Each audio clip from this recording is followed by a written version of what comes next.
Welcome everyone, welcome to the lecture box. This is Gulzar Munawwar. आपने सुना होगा आईएसक्यू आईबीपी सुपीरियर क्वालिफिकेशन, आपने सुना होगा आईबीपी एग्ज़ाम्स, आपने सुना होगा कि आपने आईबीपी स्टेज 1 किया है, स्टेज 2 किया है, एआईबीपी सुना होगा आपने, एफआईबीपी सुना होगा। तो आज की इस वीडियो में मैं आपके लिए पूरी डिटेल लेकर आया हूँ कि जेएआईबीपी क्या है, एआईबीपी क्या है, एफआईबीपी क्या है, इसके लिए एलिजिबिलिटी क्राइटेरिया क्या है, एग्जाम्शंस आप किस तरह से ले सकते हैं, इसके अंदर इसको करने का फ़ायदा क्या है, इसकी क्या कैरेक्टरिस्टिक्स है, क्या फीचर्स है, इस सारी डिटेल हम आज की इस वीडियो में कवर करेंगे। तो स्टार्ट करते हैं आज की वीडियो।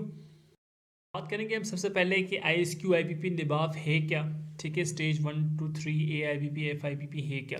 तो बेसिकली इसको स्टार्ट किया था इंस्टीट्यूट ऑफ बैंकर्स पाकिस्तान ने, ठीक है, जो कि अब मर्ज हो चुकी है निभाव के अंदर। निभाव जो कि काम करता है अंडर स्टेट बैंक। ठीक है, स्टेट बैंक का वो इदारा था जो कि ट्रेनिंग ऑफ द एम्प्लॉयज़ और डिफरेंट बैंकिंग सर्टिफिकेशंस पे काम करता था, और इंस्टीट्यूट ऑफ बैंकर पाकिस्तान एक इंडिपेंडेंट इदारा था जो कि सेपरेटली प्राइवेटली काम कर रहा था। अब 2024 में क्या हुआ है, दोनों मर्ज हुए हैं, और दोनों के मर्जर के बाद इन्होंने जो न्यू नेम रखा है वो निभाव ही रखा है।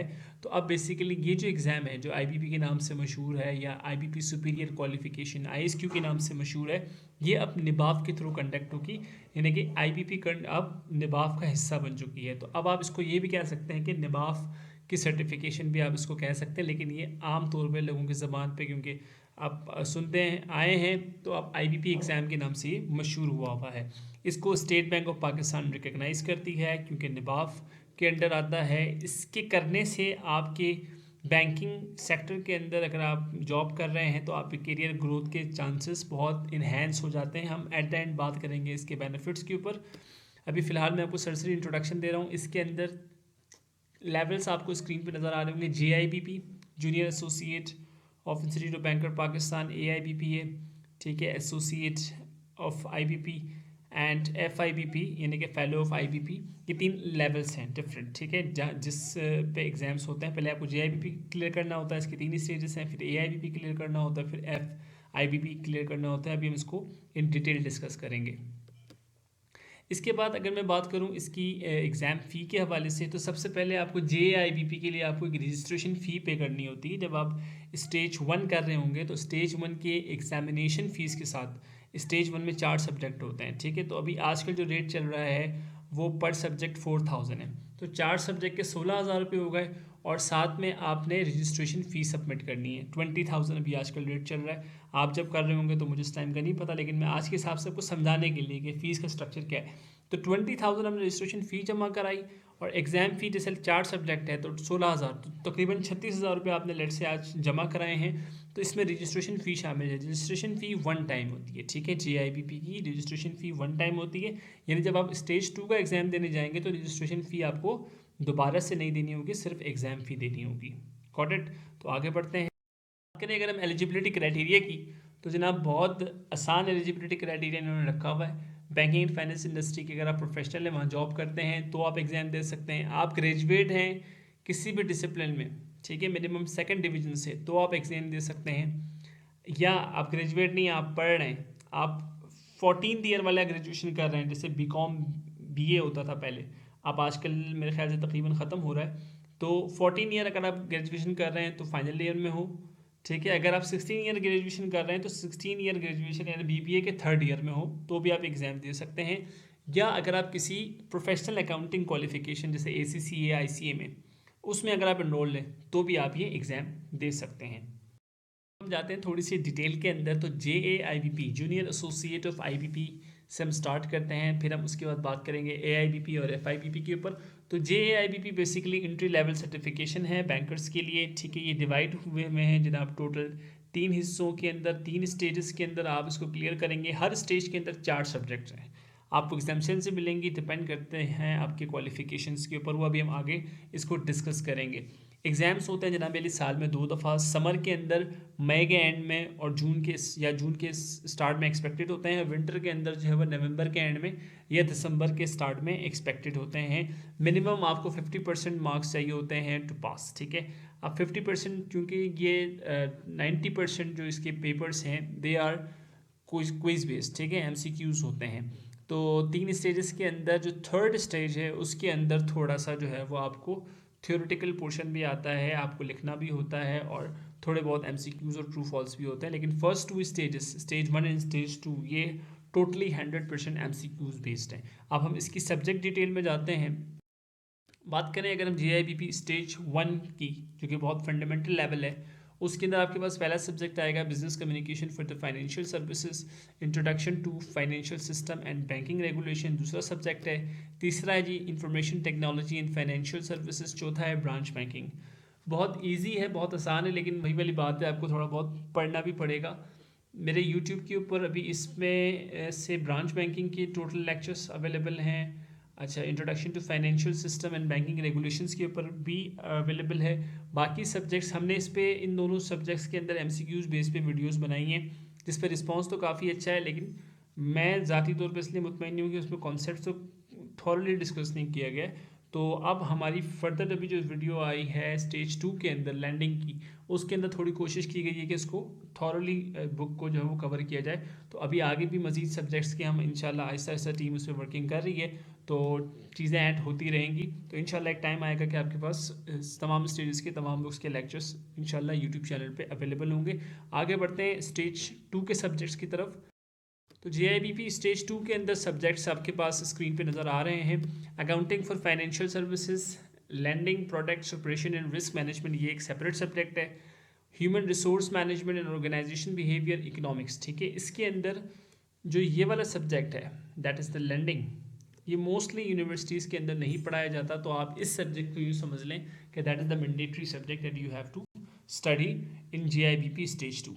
बाकी सब्जेक्ट्स में आप एग्जामेशन ले सकते हैं depending on your qualification. Exemption की जो क्राइटेरिया है उसमें मैं भी आगे डिस्कस करूँगा।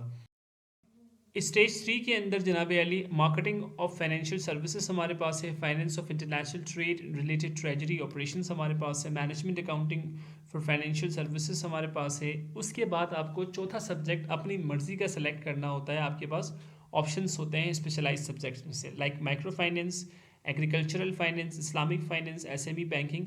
इनमें से आपको कोई एक सब्जेक्ट चूज़ करना होता है। तो इस तरह आपके स्टेज 3 के टोटल 4 सब्जेक्ट्स कंप्लीट हो जाते हैं। अब इन 4 सब्जेक्ट्स में से आप अगर जाएंगे एग्जामिशंस की तरफ, तो ज़्यादातर यूनिवर्सिटीज़ के अंदर इंटरनेशनल ट्रेड और स्पेशलाइज सब्जेक्ट्स अलग से नहीं पढ़ाए जाते हैं ज़्यादातर केसेस के अंदर।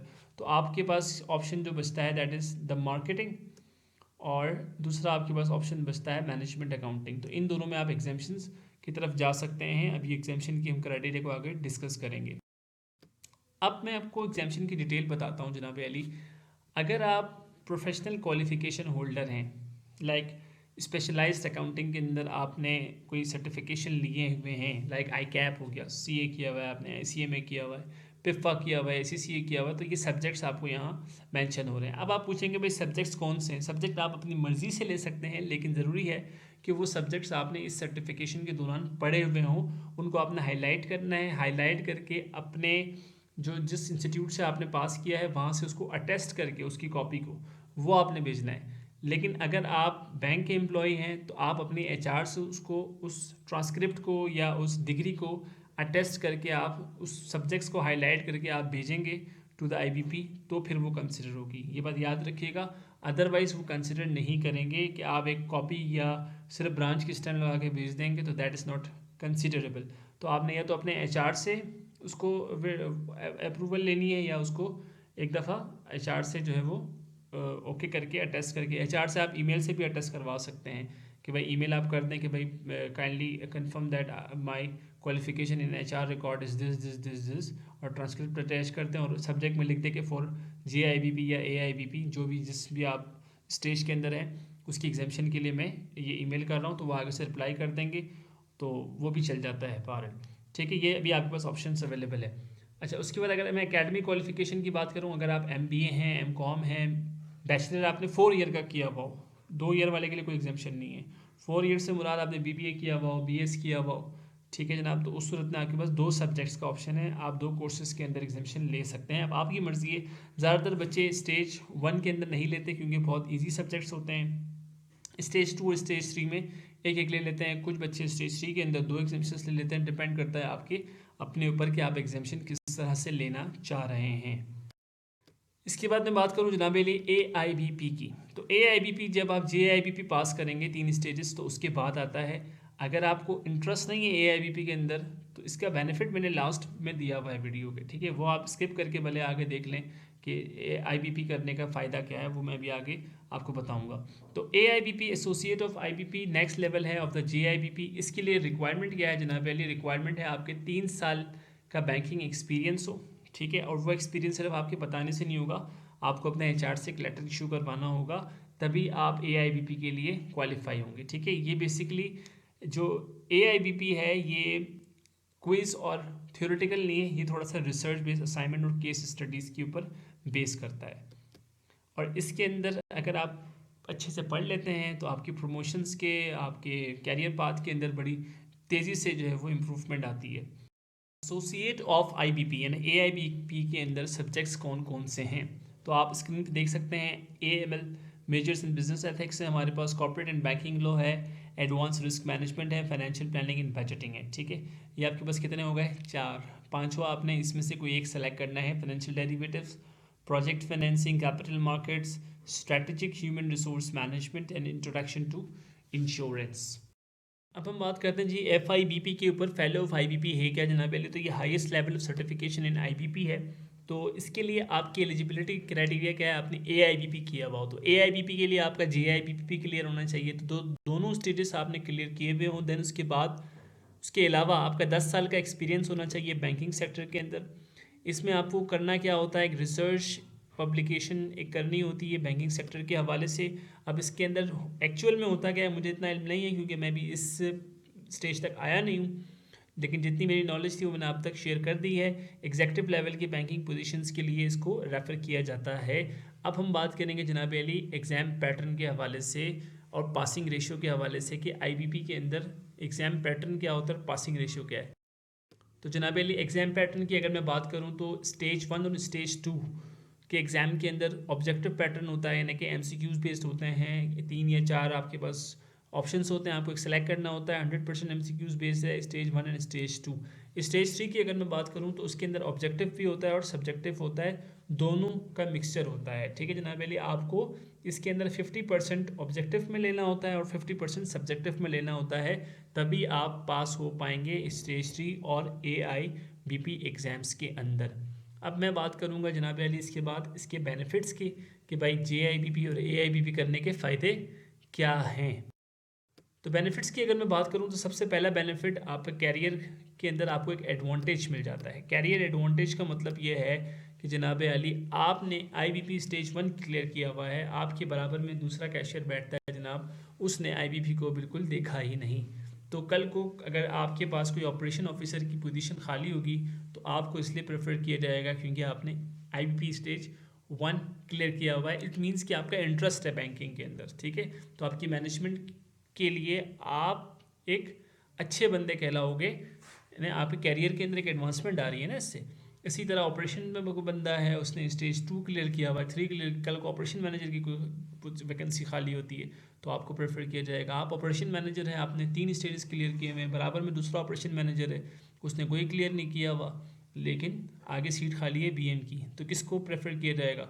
जिसने IBP क्लियर किया हुआ हो, ठीक है जनाब। तो इस हवाले से बहुत इंपॉर्टेंट है IBP करें। और इसके अलावा इसमें नॉलेज इन्हेंसमेंट भी है, आपको अपने डिफरेंट जो डिपार्टमेंट्स हैं उनकी नॉलेज आ जाती है। ट्रेड में क्या हो रहा है, आपके पास ऑपरेशंस में क्या हो रहा है, ब्रांच बैंकिंग क्या चीज़ है, ठीक है, IT का क्या रोल है आपके बैंक के अंदर। तो ये सारी चीज़ें इन डेप्थ नॉलेज आपके पास होती है, तो आपकी का कैरियर कल को कहीं आप इंटरव्यू में बैठे हो तो आप घबराएंगे नहीं, आप जवाब भी बहुत अच्छे से दे पाएंगे। वाई? बिकॉज आपके पास नॉलेज भी है, आप उसमें इंटरेस्ट भी रखते हो।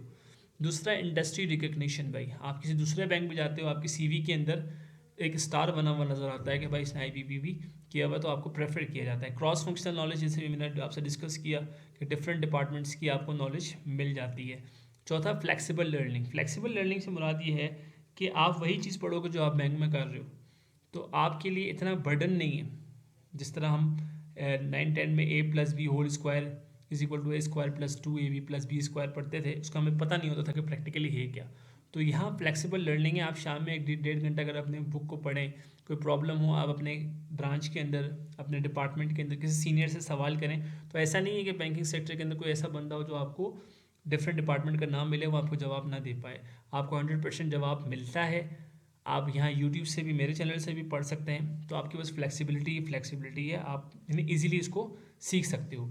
कॉस्ट इफेक्टिवनेस है, इतना महंगा नहीं है। जिस तरह आई कैप, ACCA जो अकाउंटिंग के कोर्सेज हैं उस तरह नहीं है। बैंकिंग का अभी इस वक्त सस्ता है। आप जो लोग करना चाहते हैं कर लें, अच्छा टाइम है। आने वाले वक्तों में इसकी डिमांड बढ़ जाएगी, क्योंकि हर बैंक के अंदर HR की तरफ से कोशिश होती है कि उनका स्टाफ ट्रेंड हो। तो हर स्टाफ को प्रेशराइज अब होने लगा है कि भाई आप इसको करें।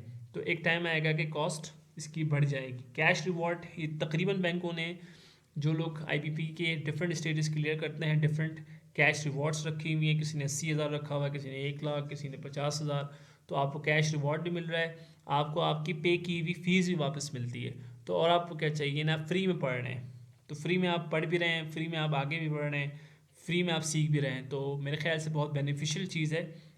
तमाम जो बैंकर हजरात है ख़ास तौर से, उनको ये कोर्स लाजमी करना चाहिए।